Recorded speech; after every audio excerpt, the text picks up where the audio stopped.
আলী কাসেমি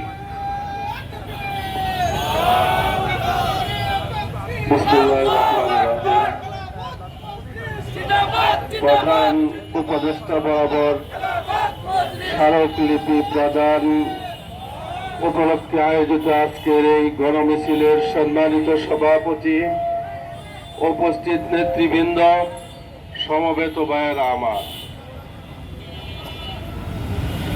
24-এর গণ অভ্যুত্থানের মাধ্যমে অন্তর্বর্তীকালীন সরকার প্রতিষ্ঠিত হয়েছে।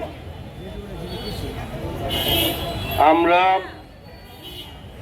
এবং সকল রাজনৈতিক দলের দাবি, জুলাই গণ অভ্যুত্থানের স্বীকৃতি স্বরূপ জুলাই সনদকে একটি আইনি ভিত্তি দেওয়ার মাধ্যমে সেই জুলাই সনদ অনুযায়ী আগামী জাতীয় সংসদ নির্বাচন অনুষ্ঠিত করতে হবে।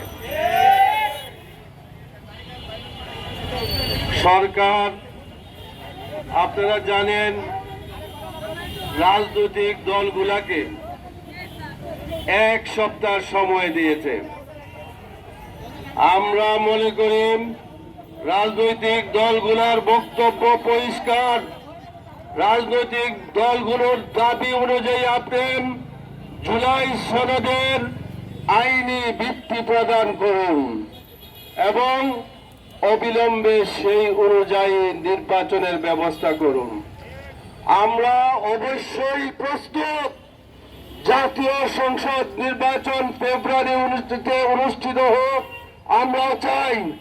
নির্বাচনকে বিলম্বিত করার জন্য এবং নির্বাচনকে বানচাল করার জন্য একটি মহল গভীর ষড়যন্ত্রে লিপ্ত রয়েছে। আমরা মনে করি ভারতীয় আধিপত্যবাদের বিরুদ্ধে দেশবাসী সোচ্চার রয়েছে। যদি ভারতের পক্ষে প্রত্যক্ষ বা পরোক্ষ কোনো দালালি করা হয়, বাংলার জনগণ সেটাকে বরদাস্ত করবে না। সুতরাং আজকে আমরা কিছুক্ষণের মধ্যে গণতান্ত্রিক পদ্ধতিতে মাননীয় প্রধান উপদেষ্টা বরাবর আমরা স্মারকলিপি নিয়ে যাচ্ছি। কিন্তু মনে রাখবেন, গণতান্ত্রিক সেই আন্দোলনকে যদি বৃদ্ধাঙ্গুলি প্রদর্শন করা হয়, আমরা জুলাই যোদ্ধা সহ সকলে পুনরায় আন্দোলনের বৃহত্তর কর্মসূচি নিয়ে অগ্রসর হতে বাধ্য হব।